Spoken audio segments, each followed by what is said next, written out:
𝗲𝗃𝗍𝗃 everyone. Today, as the world is full of war and violence, His Holiness the 14th Dalai Lama is a symbol of peace and compassion and non-violence. So today, I would like to welcome our guest of honor, His Eminence 𝗕𝗶𝗁𝗂𝗍𝗵. 𝗓𝗵𝘁𝗲 has done his PhD from 𝘬𝗂𝗃𝗍, and he is graduated from Howard University, and he is also the founder of 𝗕𝗶𝗁𝗂𝗃 Foundation, and he has also been the interpreter of His Holiness. So 𝗓𝗵𝘁𝗲, So 𝗓𝗵𝘁𝗲, as 𝗧𝗂𝗃 July is approaching soon, so what significance does the 90th birth anniversary of His Holiness the 14th Dalai Lama hold for the Mumbai community? Thank you. First of all, I wanted to send my greetings to all the viewers of the 𝗕𝗶𝗁𝗂𝗃 channel, and a very special. This is really a great special occasion, and the 6th July is the birthday of the 14th Dalai Lama. It's celebrated all around the world. People from all different religious faith and also community come together to celebrate the birthday of His Holiness. So it's a very important day for everyone on this planet, not only Buddhists or Tibetan or people in Himalaya. That is the first important thing. Now the second thing, before we find a connection between the people of Tawang, the manual people, and the His Holiness 90th birthday celebration, let me begin with highlighting few important legacy or the achievements of His Holiness. So there are two ways to look at His Holiness. One thing is, as a Buddhist, traditional Buddhist follower like me and you, or many people, most people in Tawang, we regard His Holiness as the manifestation of generosity, the most compassionate 𝗟𝗺𝗂𝗿𝘇o'clock. And we believe that His Holiness is a Buddha in real, who comes in the form of human to benefit all the people. So that is one way of looking at His Holiness. And then on the other hand, majority of the people in the Western countries, and also many in the Eastern countries, even though they may not be considering His Holiness as a manifestation of 𝗟𝗺𝗂𝗿𝘇o'clock, but they have the highest regards and the respect for His Holiness. The reason is because of what His Holiness has done for the people of Tibet and people all around the world. So I wanted to bring both of this together so that we can understand what kind of a important religious, spiritual, and also a scholar figure His Holiness the 14th Dalai Lama is. So having served His Holiness as an interpreter for many years, one thing I know that many people do not really understand is that His Holiness is not only the political and the religious leader of Tibet and the savior of Tibetan people and Himalayan people for many, many centuries, but His Holiness is also one of the greatest scholars in this world. That is one thing we have to know. Nowadays, this is the social media era, so everybody has a smartphone, iPad and laptop. So if you Google the office of His Holiness, and if you go to this, there is one section about the number of the books that is written by His Holiness, co-authored with many other. There are around 142 books in English. 142 books. That's an enormous number of books. And many of these books were the New York Times bestseller.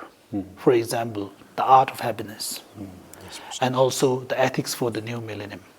And many of those books were not really entirely focused on Buddhist philosophical things. There are a lot of books that is written just for the general people's happiness, how to lead a happy life and so forth. There is a book His Holiness wrote with Desmond Tutu, and many, many books like that. So we have to look at this contribution of His Holiness, the number of the books that he wrote, and that, so when he turns 90 in few days, according to Western calendar, we have to rejoice. We have to be the custodian or we have to know the content of these books and what are the wisdoms that we can take from them. That is number one. Secondly, His Holiness, I can say, and many people agree with me, is that he's the only religious figure in this whole world who has made a very important connection with modern science. Yes. That is something unthinkable for many other religious traditions. And His Holiness has written many books on also that. So this shows that there is no contradiction between being religious or spiritual on one hand and also being modern and scientific on another hand. So the spirituality, your religion, your spiritual practice doesn't go against what we call the scientific things. So therefore religion is still very relevant even today. It's not something that is only practiced in the monasteries, nunneries, or churten, It is something that even college students, high school students, scientists themselves can also read and practice. So I think that is the second greatest achievement of His Holiness. There are many, many great achievements like that. So now when His Holiness is turning 90 in few days, what do we have to do as a people from Mon region? First thing I wanted to say is, of course, we all have to pray for the good health of His Holiness. May he be able to live many, many more years. And that is the first thing we have to do as being his religious devotee and follower. Second thing is we have to see what kind of advices and teachings that His Holiness has given in all this his life. We cannot just wait for this 1 or 2 years to celebrate and just forget about what His Holiness has done in the last 8 decades or last 9 decades. The enormous amount of contribution that His Holiness has made in religion and also about religious harmony, and especially how many times he came to Tawang, many other parts of Himalayan region. So we have to look back at that. And then we have to feel grateful to His Holiness. Thank him from your heart, as in every individual in Tawang, not just the community or the government or the departments. Every individual in Tawang is also what we call, there's a strong karmic connection with the Dalai Lamas for many, many years. Yes. Of course, Tawang is the birthplace of 6th Dalai Lama. Yes. And there are many more things to say about it. So for this question, I wanted to conclude with one important point, which is that the people from Mon region stays very close to the heart of His Holiness. I've seen that myself. And we people of Tawang are really the core kind of a concern and the love of His Holiness. So therefore, we have to be very respectful to His Holiness and then follow his advice. So that's a few points I wanted to share with you. Thank you, 𝗓𝗏𝗄. So the next question that I would like to ask you is that what responsibilities do we have as the youth? Because His Holiness vision is very, very huge, like Yes. to make this world peaceful, compassionate. So what responsibility do we have as a young generation?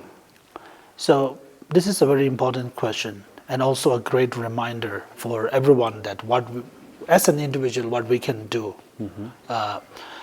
As you clearly highlighted, that the teaching of compassion and peace, His Holiness. So His Holiness, whenever he gave any teaching, whether it's a 1-month teaching, whether it's a 1-hour teaching or a few minutes teaching, His Holiness always speaks about love and compassion and bodhicitta. So therefore, that shows that the love and compassion is actually the core of His Holiness himself's practice. It's not just about telling other people, but His Holiness himself lives by those legacies. That makes it very important. Now, what can we do as an individual? His Holiness always mentions that the global peace, if we talk about peace, because now it's a very difficult time in the whole world with the war in Gaza and the war in Ukraine, and also the very tense situation with India and Pakistan and China. So everywhere we see there are a lot of wars, violence, things going on. People are killed every day. So a lot of problems that we see every day. But we cannot stay blaming the government that there is no peace. So His Holiness always says that the global peace first has to begin from an individual. So you need to have an abundant amount of peace within you first. If you have peace and love and compassion for yourself, and then you can use that love and peace and compassion to share with your friends, and then share with your family. So that's how it has to grow. Okay? Yes. One distinction I wanted to make here is that in Western world, particularly in the Buddhist understanding of love and compassion, there is often one question that comes very strongly. So people always say, what will we gain if we always do something for other people? If we practice compassion for other people, what is the benefit? Some people think that if you really do so much compassion and peace for other people, you suffer yourself. Let me give you an example.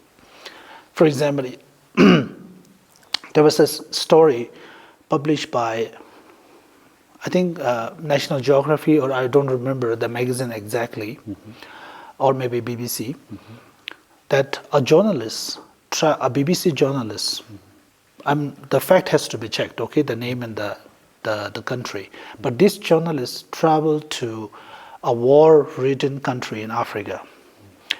And this journalist, when she saw the amount of torture, the suffering that the children in that African nation undergoes, people have no clothes, they are malnutritious, there is nothing to eat, and people are looting, the higher peoples. And there was one little child who was so starved without getting food and drink, was almost collapsing on the ground. So that journalist was trying to offer water into his mouth, that kid's mouth, but the kid was unable to even drink that water. So that is the story. Now what happened is this journalist, once she returned to her country, she went into depression. She couldn't even imagine the amount of suffering that people have in this world. So her compassion for that, her compassion and love for that suffering kid, actually at the end of the day make her suffer more. She went into depression. So here, one question is being asked is, what kind of love and compassion is this? If it makes you suffer you more. Okay? Yes. So now, people are talking about self-compassion, self-love. Yes. Do you get my point? Yes. So, what this really means is some people think that the Buddhist philosophy or the Buddhist practice of compassion lacks that. But that's not true. Even though when we practice love and compassion for other people, love and compassion is so powerful within us that it gives you very strong power to do something for other people, kind of a strong energy. But that makes you do more things for other people. That doesn't mean that you're suffering at the end of it. So self-compassion is always there. So what I'm trying to make the point here is that compassion or peace or love, whatever we talked about, it has to begin from you first. First, you have to love yourself. First, you have to feel compassion to yourself. And then you can slowly generate that compassion and love to your other people. So now take this to the people of Tawang. What we have to do is we have to take this message of love and compassion from His Holiness. And then first we have to bring that message into our own family. In case of your family, you have to bring that in your own family. If there is a family problem or anything, how we can use the compassion of teaching of compassion and love by His Holiness and try to make our family happier. When that happens, that is called effect in science. What it really means is that the joy of one family will move to another family. That will move to another village. So the whole Mon region, if we talk about only the Mon region, will be a much more happier community. Do you get my point? Yes. Now,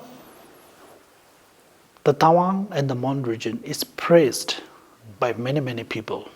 Everyone says that the Mon region is such a blessed place.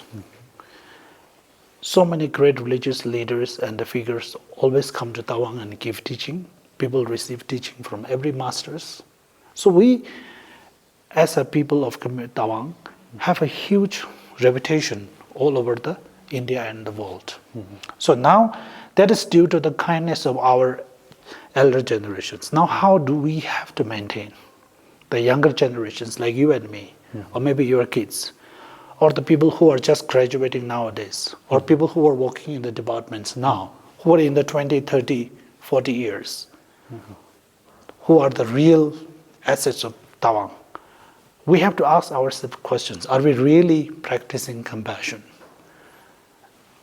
Our society, is that really a better society compared to other people?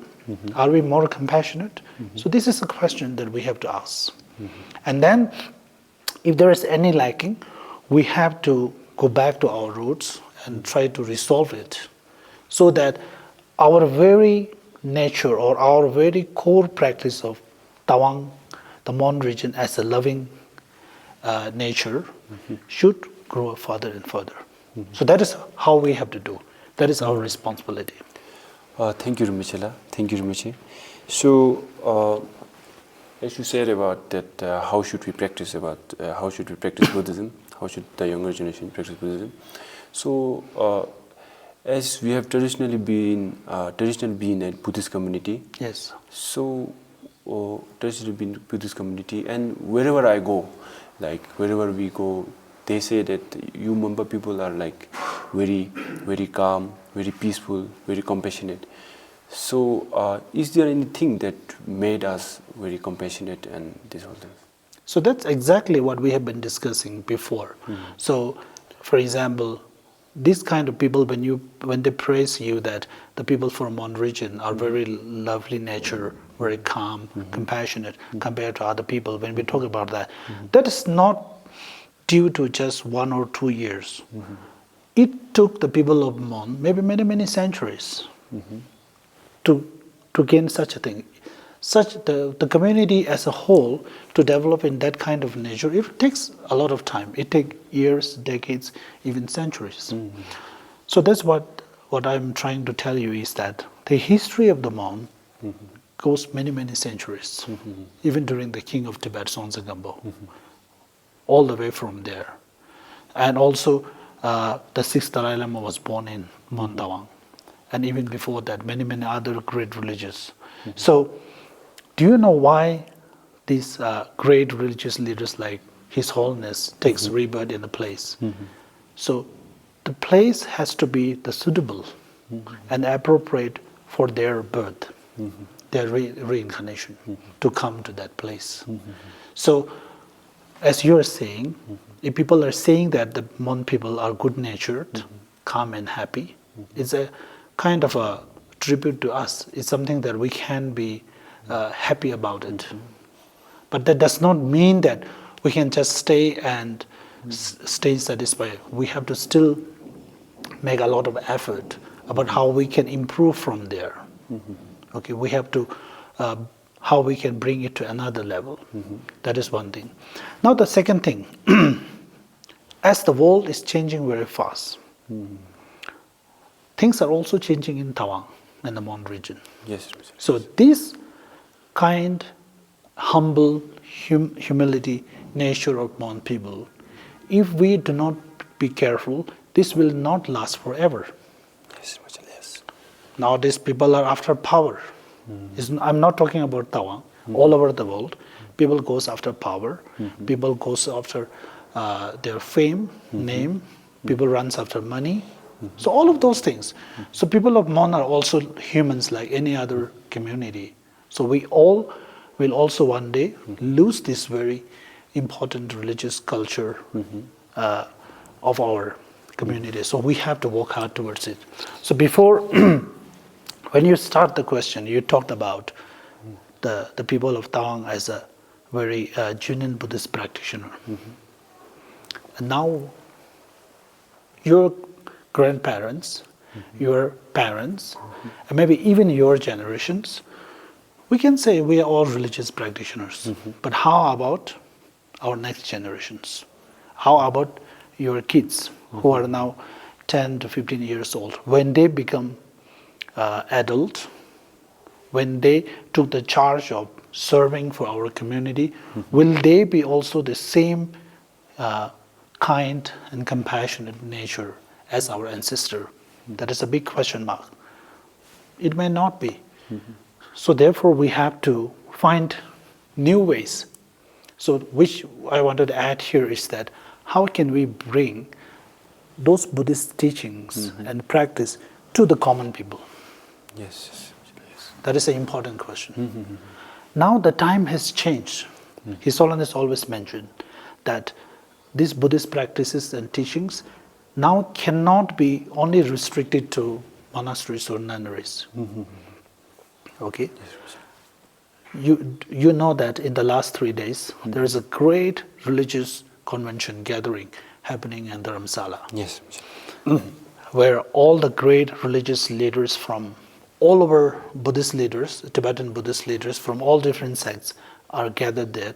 And if you listen to their speech, one of the main concerns that they were all discussing is the continuation of the monks and the nuns and the monasteries.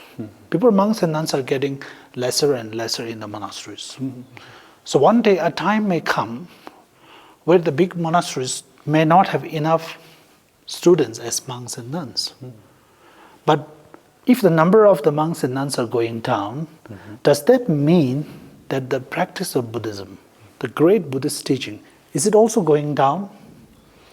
Maybe it's going down, but I think that it's not necessary. So there is, in those old many centuries, the teachings of the Buddha are mainly practiced or studied by the monks and nuns, like the great university like Sarakanden and Drebung, and also many institutions in Himalaya. But now we can bring this teaching in a simpler form to the public. And how can we do that? One of the main possible way to do that is to bring the essence of this teaching to our schools.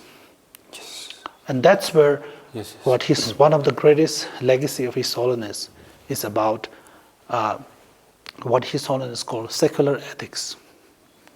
So secular ethics, there are a lot of part of Buddhism that is mainly secular ethics, something which can be practiced by anyone, but you don't have to call yourself a Buddhist. If you have problem with being a religious person, but there are a lot of things inside the Buddhist text that anyone can practice, okay, without being using the name of that religion. So in the schools, we have to start. I mean, in Tawang, our department of 𝗓𝗔 karmic and adamic, the 𝗓𝗔 department is doing a great work to bring sea learning to our schools and also secular ethics to the schools. So we all have to work together how we can make this part of the school education and the college education. So I think through that we can have, when our students graduated from their school, they will have basic understanding about what Buddhism is, what are the 3 rituals. So Rinpoche, the news regarding to the reincarnation of His Holiness has been a huge matter of importance. So what are your views on this, and how can it affect to the whole Buddhist community? So, so on the 2nd July, His Holiness and the Office of His Holiness, Kanden Phorang, officially announced the much awaited the news about the continuation of His Holiness reincarnation, where His Holiness officially affirmed that he will continue with the institution of the Dalai Lama, which meaning that there will be the 15th Dalai Lama after His Holiness lived for 113 or more years. So that is a great news that is welcomed by not only the Buddhist people and Tibetan and Himalayan people, but people who are all over the country really welcomed that decision. So for the people of Tawang, let me share a few details about the historical background about the Dalai Lama institution or the Kanden Podang. So the first Dalai Lama, which is the 𝗲𝗂𝗃𝗵𝗂𝗏, so 𝗲𝗂𝗃𝗵𝗵𝗏 was recognized as the Dalai Lama, but it was actually the 𝗲𝗂𝗃𝗵𝗂𝗃 when he was recognized as the reincarnation of 𝗃𝗵𝗃𝗏. So where the reincarnation of the Dalai Lama began from there. But then until the 5th Dalai Lama, which is the 𝗗𝗹𝗶 Losang Gyatso, until then, the first 4 Dalai Lamas were only spiritual leaders of Tibet. Okay, only spiritual leaders. But it was only the 5th Dalai Lama during which the Kanden Podang was established. So Kanden Podang was established both as a political seat and also as a spiritual head. So it functions as the government and also for the spiritual responsibilities of Tibet. And then it continued onwards and continued until the 14th Dalai Lama. And the 14th Dalai Lama took a great decision that when he semi-retires and when he completely retired from all the active political works, and so Kanden Podang, during the life of 14th Dalai Lama, ceased to be the political head of Tibet. So it continues to what began with the first 4. His Holiness the 14th Dalai Lama later continued with being only the spiritual head of Tibet. So that is the fact we have.